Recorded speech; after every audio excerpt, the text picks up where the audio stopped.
Hello and good evening, and welcome to the Tuesday edition of The Shed, hashtag Irish Bulls Mafia, with me, Trevor. You're very welcome along. It's April now. We're moving towards summer, getting away from the winter. It's the last 2 days now here have been beautiful, so we can't complain. You're very welcome along to the show tonight. Tonight's show, what I'm going to basically do is I'm just looking at the draft. Now, I'm not going to look at just the draft for the Bills, even though I have a couple of things there for pick 28. But I'm also going to look at the draft, the top 10 picks. So I was looking at Lance Zierlein's NFL draft today. He put out his top 10 and where he thinks they're going to go. And I'm just going to give my opinion. Also, I have decided as where PFF thinks they'll go in the draft. Which is interesting compared to what some of Lance's picks are. But we all have our opinions and we're all entitled to them. So we'll see where they go. Also, I'm going to look at two different players that aren't in the top 10 that I think probably should be. But we'll see what your thoughts are later. And also, then I have a guest tomorrow night. So I'll do a show tonight for ourselves here. And then tomorrow night, I have a special guest on, which I'll tell you about a little later in the show. And also then just another little thing I want to clear up, but we'll save that for later. So to start tonight's show, you're very welcome along. So as I said, I was looking at Lance Zierlein's NFL draft today, and he has an interesting enough draft with different teams. So I think the consensus with everybody is Caleb Williams is going to be number one from USC, and he's going to go to the Chicago Bears. Now, I'll go through what he says first, and then I'll give you my 2 cents on it afterwards. The next number two, then he has is Jaden Daniels from LSU, and he's going to go to the Commanders. Number three is Drake May. Sorry, these are all quarterbacks. Quarterback, North Carolina, and he thinks they'll go to the Giants. And he also thinks that the Giants will trade with the Patriots to get that pick. Number four, he has J.J. McCarthy from Michigan, quarterback, and he has him going to the Vikings with a trade with the Cardinals. Then number five, he has Marvin Harris Jr. As a wide receiver going to the Chargers. Number six, Malik Nabbers, I think it is, wide receiver going to the Patriots. Number seven, Joe Alt, offensive tackle going to the Titans. Number eight, Jared Verse, edge going to the Falcons. Number nine, Rome Odunze, wide receiver going to the Bears. And number 10, Brock Bowers, tight end going to the Jets. So I'll be honest, over here, I enjoy the draft and I watch it. I don't go into it the same depth as a lot of people over on your side of the world would. I more see where they fall and then see how teams, react with the players they get. But I will talk about the quarterbacks. So there's two quarterbacks for me that's left out there. Is Michael Penix Jr. from Washington State and Bo Nix from Oregon. Now, I know you couldn't put six quarterbacks in the top 10. I don't think the six teams that desperately needing rookie quarterbacks to go in and start and play for their team. But we will just look at last year. Bryce Young was the number one pick, and he went to the Carolina Panthers, and I think he was a failure last season. And I don't blame Bryce Young. I just think that everything around him was wrong, and he was thrown in the deep end. He had no one to guide him or help him or whatever. Now, you could say, well, look at CJ Stroud going to the Texans and how he stepped in. But CJ Stroud had his backup there with a seasoned quarterback to look after him, who was there for a long, long time, where Bryce Young didn't. And I thought going into last year's draft, if I was choosing, I would have chose CJ Stroud over Bryce Young. Now, this year you have Caleb Williams. I don't know. Any of my thoughts just cleared up beforehand. It's nothing personal because I don't know them. I'm just giving my thoughts of what I think. But Caleb Williams is on every ad that I see over here. from Dr. Pepper to God knows what else. And good luck to the lad. Don't get me wrong. I'm not begrudging him anything or any of these lads any wrong or anything like that. I'm happy for them. But what has he won in college? What has he won? Like JJ McCarthy won the championship this year. He's at number 4, going off PFF's pick. He's number 28. You don't win a championship and be number 28 or number 4. Like, yes, it's all about bringing on the quarterbacks and bringing them into the next level. But you have a guy that has won a championship, and you have a guy that has won nothing, and the guy that's won nothing is above you in a pick. I don't understand it. Also, he's above Michael Penix Jr., who played in the final in the college championship, right? He's down for PFF at number 46. Now, I know there is a small question mark over his health, as in fitness, but this guy can ball, and he's down there. Bo Nix from Oregon, he's number 33. Again, did more in the championship, college championship last year than Caleb Williams did.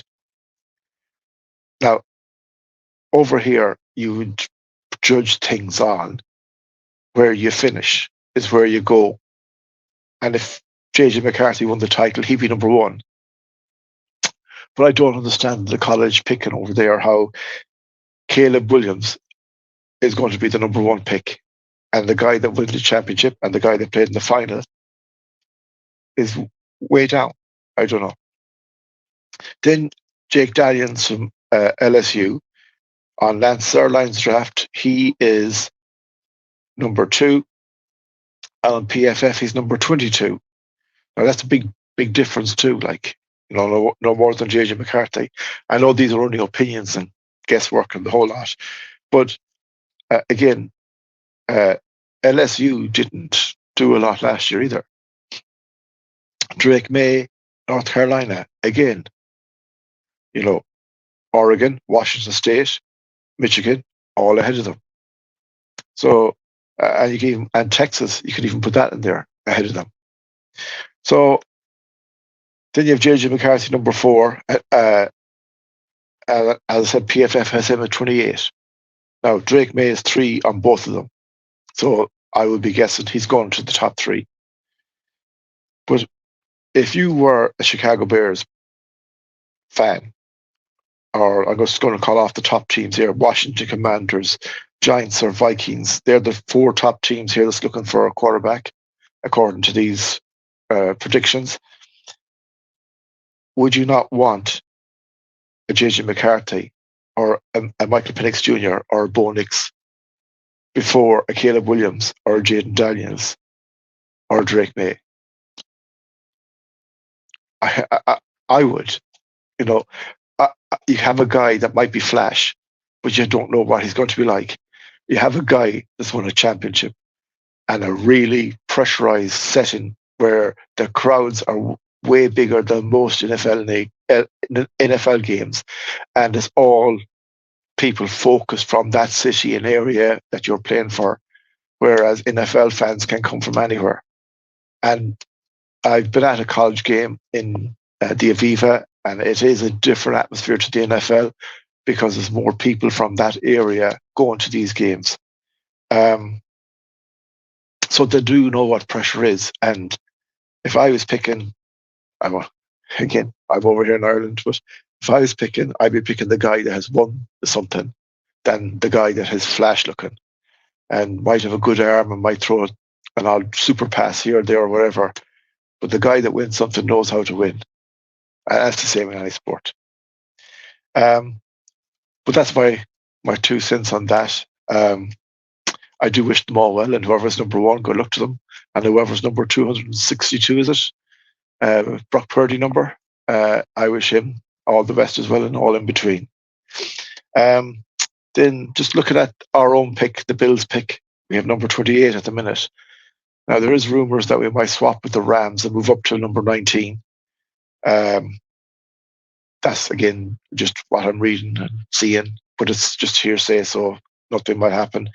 But the three names I see that's linked to us at the minute is Troy Franklin from Oregon, Brian Thomas Jr. from LSU, and Adonai Mitchell from Texas. So I've quickly looked at these three guys. I would take any of them. Uh, at this particular time, they all look hungry. They all look good with what they can do. The most predicted one for us is Brian Thomas Jr. from LSU that I've seen, but again, it's only predicted in paper. Um, and he does look to be a good fit for the Bills. And it's not like as you well, I don't know, you can't see it now, but I have Stephon Diggs jersey. I have Stephon Diggs there over my shoulder. Um, it's not that I'm against Stephon Diggs. I just think he needs to be replaced. And some people might not like to hear that, but I just think he plummeted last year. Either teams found him out or he hadn't the hunger. I don't know which it was, or could be both. He had no injuries, so it wasn't injuries, but he plummeted. And he is big, big money and costing us big money. And you have Kahil Shakir there, who has come from nowhere, worked his socks off to get to where he is. And he is a guy that I would like to see be number two. And if we get Troy Franklin or Brian Thomas or Joni Mitchell or whoever for wide receiver, if we can trade Stephon Diggs, I would do it in a heartbeat. And listen, as I said, I like Stephon Diggs, but it's about winning a championship. You get a certain amount of euros as a team to win a championship. And we have been close, and his performance last year just plummeted. And we can't have that in 2024. Now, Stephon Diggs finds some miracle way of getting back and comes back and bees the man he was before, then by all means, Stephon Diggs, prove me wrong. I would be happy, and I'd be happy to come on here and say, Stephon Diggs proved me wrong. But I just know football, be it Irish football, soccer, or NFL, when a guy has the bit between his teeth, he'll do anything. But once that bit goes out, you never get it back. Just sadly the way it is. But as I said, I hope I'm wrong. So that's my thoughts on our own pick. We also, in the last week, we signed defensive tackle Deshaun Williams from the Carolina Panthers. Well, that's who we played with last year on a 1-year deal. He's 31 years old and he has good experience in the NFL. So I think he'll be a very welcome addition to the squad. I don't know will he be a starter, but he'll be there to cover things as well if we're short players. So it's a good signing. And we're building all the time, and it's a good sign that we are building well. So that's my bits on the draft and who the Bills assign this week. Tonight's video won't be as long as other nights. It's quite weak. I'm also not feeling 100% either, so there's no bug going around, and I'm afraid I have it. But anyway, the last two things I'm going to talk about is, firstly, I'll do who's coming on tomorrow night, and that is Jimmy English. Jimmy is I know him from online. He looks after Gaelic Gridiron, and he also is part of the Steelers Ireland here.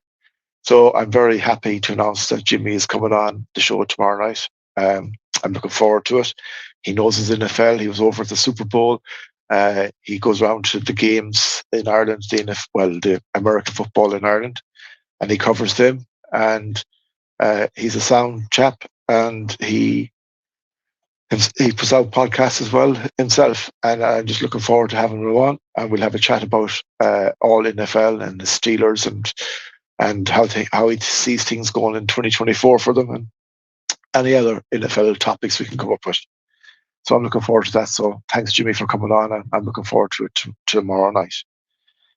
And then the final thing is just a bit of clear the air talks with some people who get offended too easily, and it really irritates me when people are so childish and small-minded, but they are there.